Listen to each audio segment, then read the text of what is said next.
Lowe evades police arrest and flees to Macau.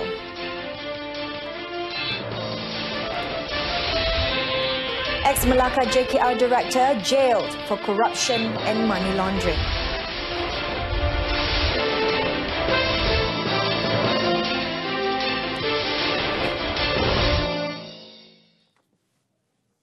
Thanks for joining us on the evening edition of News on 2. I'm Renee Fong.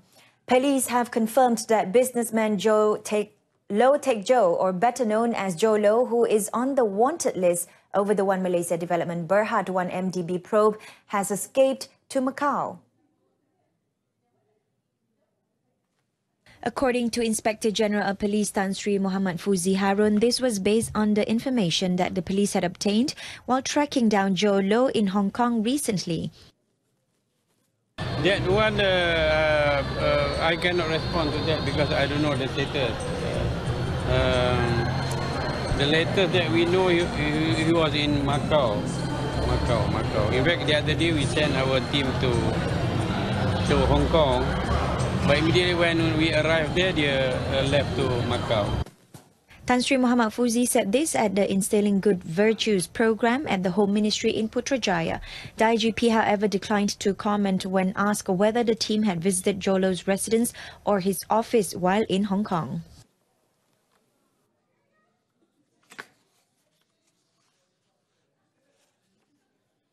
The stepson of former Prime Minister Dato Sri Najib Tun Razak Riza Aziz returned to the Malaysian Anti-Corruption Commission MACC headquarters in Putrajaya for the third day today to give a statement pertaining to One Malaysia Development Berhad 1MDB. Riza, who is Chief Executive Officer of a film production company, Red Granite, based in Los Angeles in the US, arrived at the MACC office at 11:10 a.m.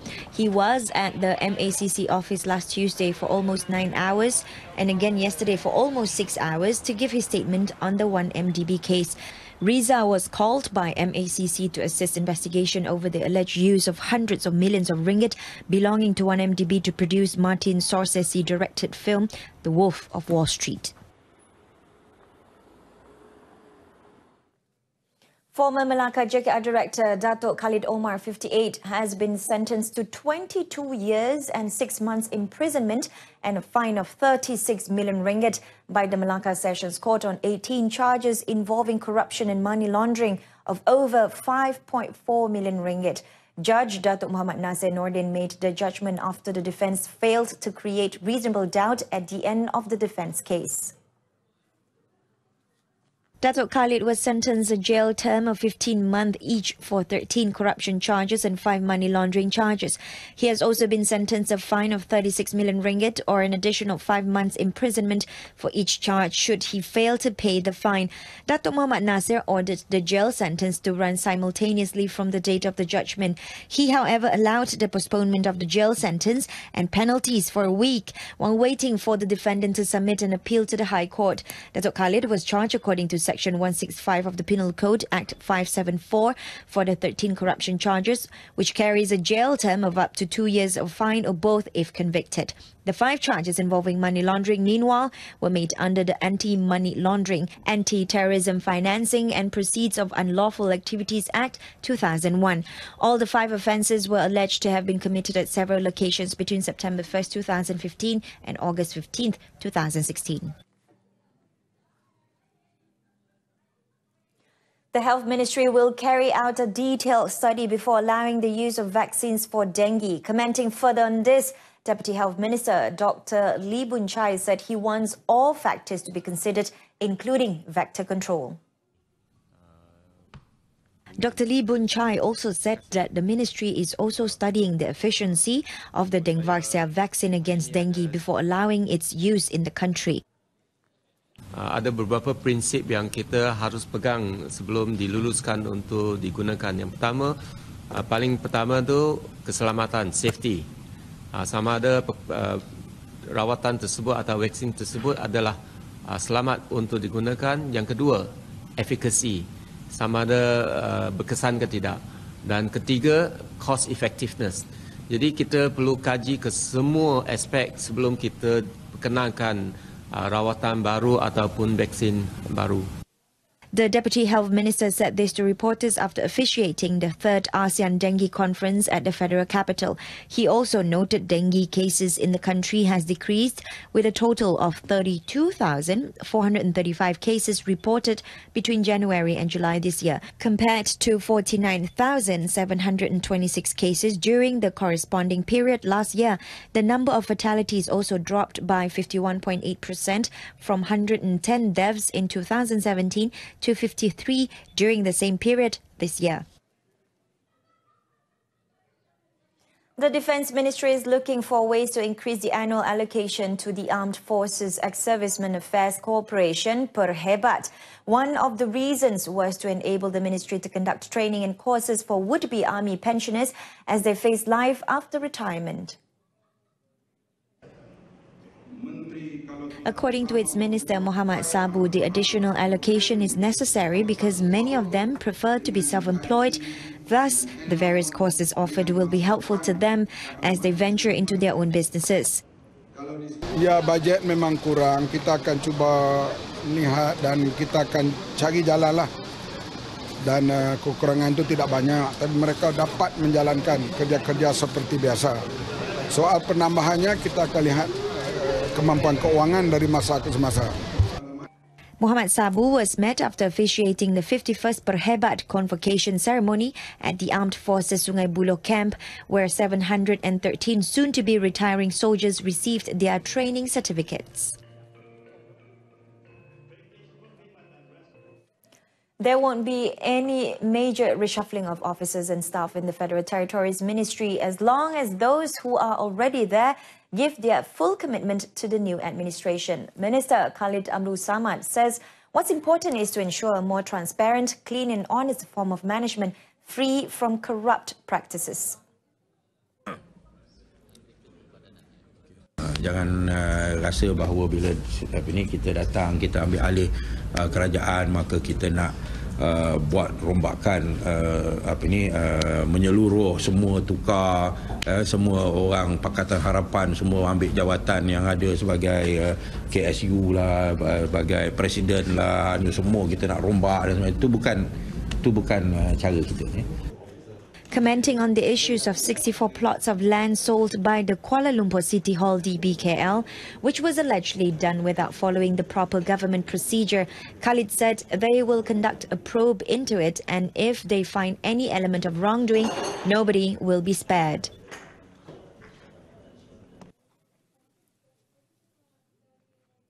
Communications and Multimedia Deputy Minister Aidin Shazli Shith has guaranteed that the freedom of press will continue to be upheld. He, however, said the press should not be used as a medium to spread propagandas as it will affect national harmony. Speaking to reporters in his maiden visit to RTM today, Aidin expressed his hope that the station will continue to practice the culture of a balanced reporting. Kita tidak mahu kebebasan media ini disalahartikan dan digunakan terutama dalam perkara-perkara yang bersifat provokasi yang sehingga menyebabkan berlakunya perkara-perkara yang di luar kawalan dan melanggar secara terang-terang melanggar undang-undang. Tetapi asasnya memang kita berikan kebebasan kepada media dan kita mahukan laporan yang telus dan input dan maklumat yang tepat. Aidin said several adjustments will be made in continuing RTM's mission and vision in line with national policies and aspirations, as well as facing new challenges towards the digitalization era. Aidin also made his first visit to the Tun Abdul Razak Ipta Broadcasting and Information Institute and was briefed on the course of the training program and facilities provided there by its director, Salma Ibrahim Melina.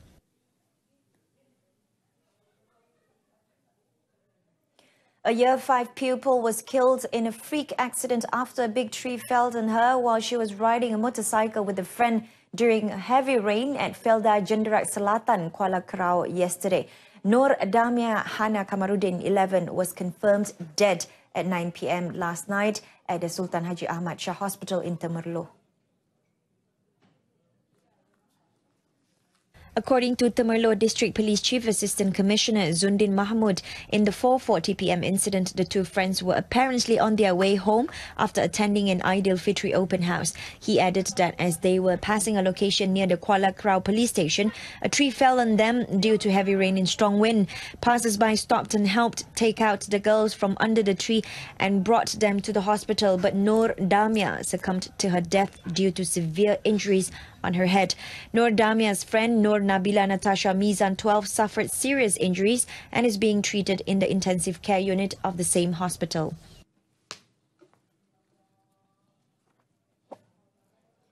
Two men were almost strangled and devoured by a 10-meter-long reticulated python weighing an estimate 100 kilograms. The incident took place when the two men went bird watching at a jungle in Sikkedah. Sikh District YJM Voluntary Fire Brigade Director Mahzee Abdul Hamid said 3 volunteers of the brigade were dispatched to the location in Kampung Selamat B, Mukim Teloy, Sikh upon receiving the complaint. Initial investigations reveals that the snake is believed to be the largest reptile ever found in the reservoir frequented by villagers for water. During the capture attempt, the mammoth snake responded aggressively, which made it difficult for YJM volunteers to catch it, aside from their lack of equipment. When the snake became increasingly aggressive, threatening the volunteers, they were forced to shoot the creature dead. Killing the snake was to ensure the safety of residents who depend on the area for their water supply. The Hajj quota for countries set by the Saudi Arabian government is based on the population and does not have anything to do with politics. This, according to Fuzia Saleh, the new Deputy Minister in the Prime Minister's Department. The quota was 0.01% of the population, and as such, the quota for Malaysia for this year's pilgrimage was 30,000. Tabung Haji, the Pilgrims Fund Board, had dismissed a news portal report yesterday claiming that the Saudi Arabian government would reduce the official Hajj quota for Malaysia this year. Its General Manager of the Hajj Department, Dato Sri Said Saleh Said Abdul Rahman, said the quota remained at 30,200, the same as last year. She said this to reporters before officiating the presentation of Excellent Service Awards and the Dakwah Youth Fellowship graduation events in Putrajaya.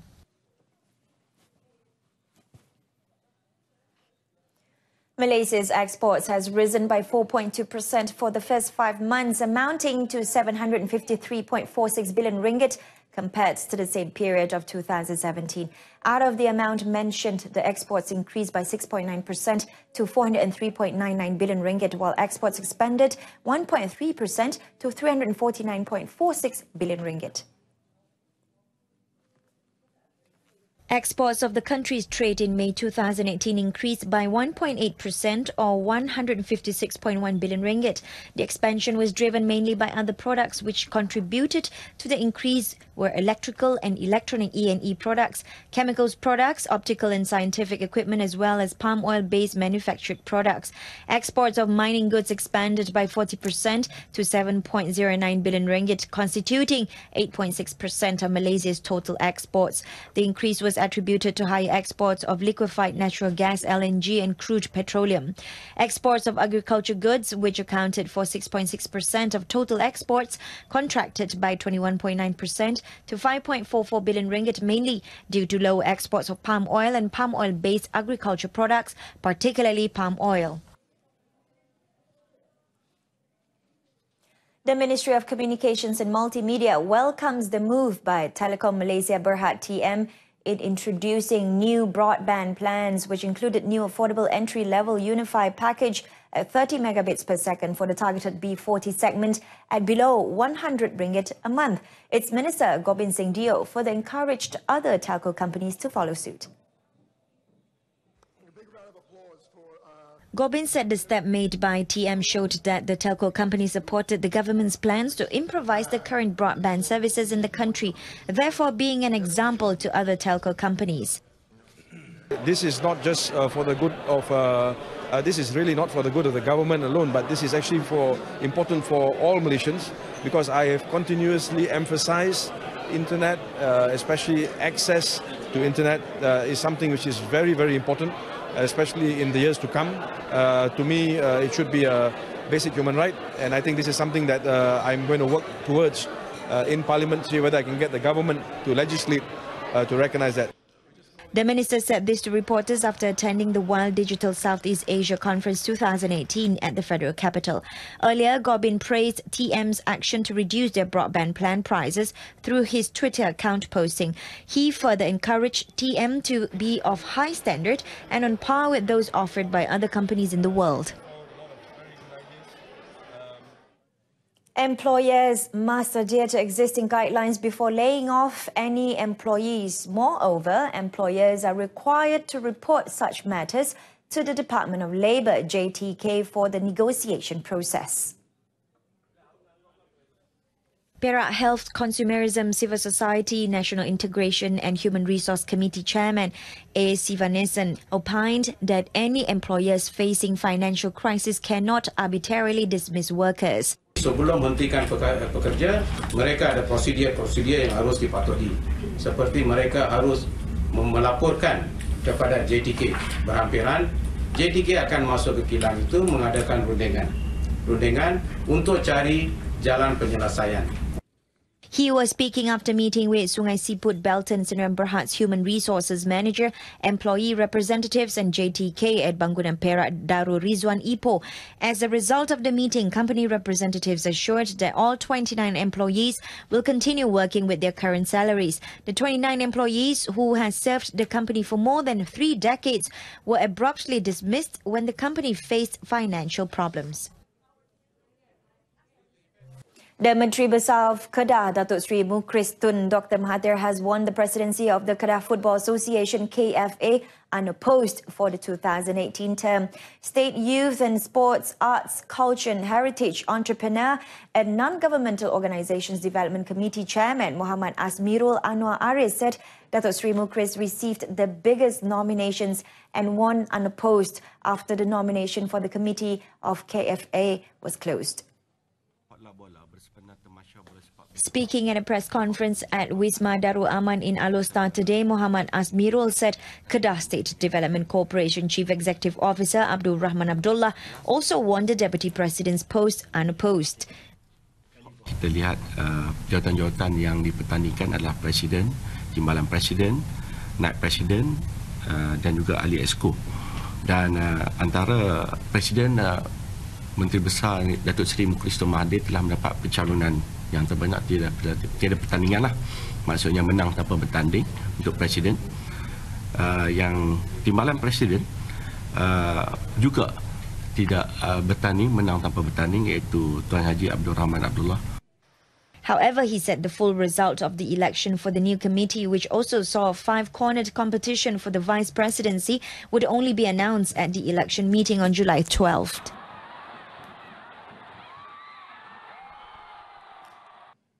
And that concludes this evening's News on 2. In our top story, Lowe evades police arrest and flees to Macau. Join us again at 12:30 tomorrow afternoon. I'm Renee Loretta Fong. Stay tuned to TV2 and have a pleasant evening.